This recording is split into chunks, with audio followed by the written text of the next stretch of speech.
Hi friends, welcome to this channel. And in today's video, I will show you how to view the end-to-end encryption key in Facebook Messenger app.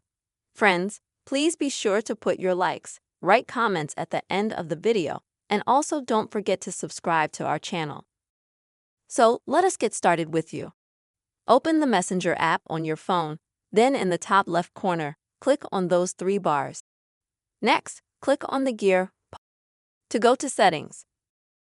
Next, select Privacy and Confidentiality. Now go to this option right here. Next is the security warning.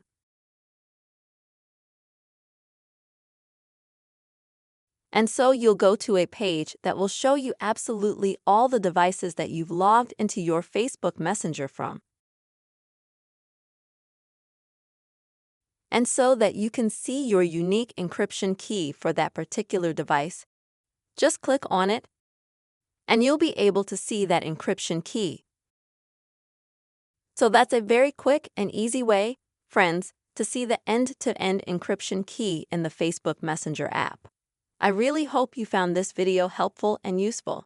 Please leave your likes, write comments, and also don't forget to subscribe to this channel. See you soon.